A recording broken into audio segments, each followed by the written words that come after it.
your question was this, and I thought I would just share it here, even though I shared already with her. Her question was simply this: I do really well all week, but then binge eat on the weekends. How do I stop this cycle? Because I know I'm never going to lose weight going with this repeated cycle. This is a great question. So first thing is to acknowledge that it's common. It's really common, and you're not alone.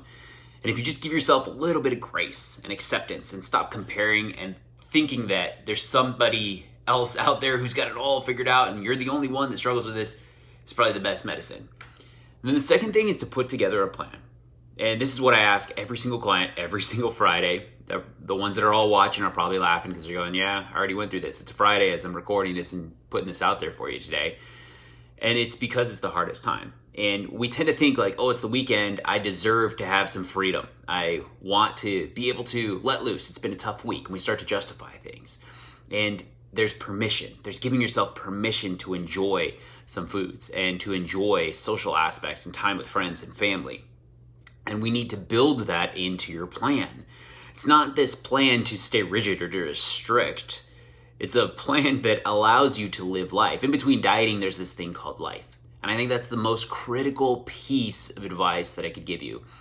Is because when we have a plan, it creates structure. And when we have structure, we have freedom.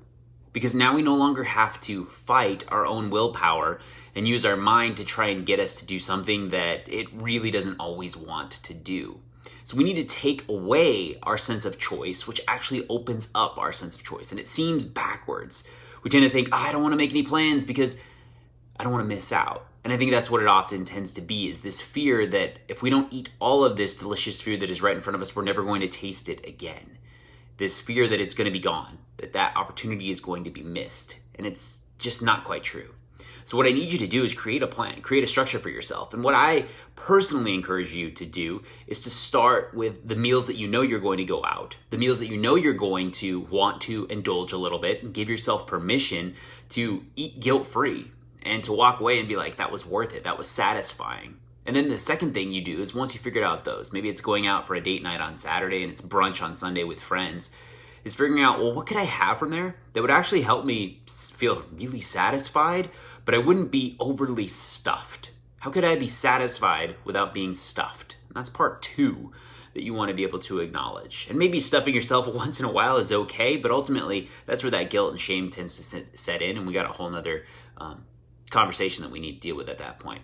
And then step number 3 is to reverse engineer and look back at the rest of your meals.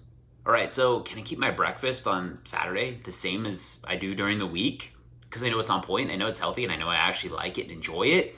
Well, what about these specific snacks? All right, well, if I'm gonna be at home here, what else could I have? And it's creating that plan. So you're giving yourself restrictions, but only in the sense of like bowling with bumper guards. So we know you're gonna hit some pins by the end of the weekend, and that's great. You may not hit a strike every single time, but you also know you're not gonna completely fall off into the gutter because you've put up these guardrails. So those are my 3 simple tips. I hope this helps. Rock out a great weekend. As you need anything, DM me, message me. If you have any other questions, happy to answer them. Otherwise, Coach Joseph, peace be the journey. I'm out.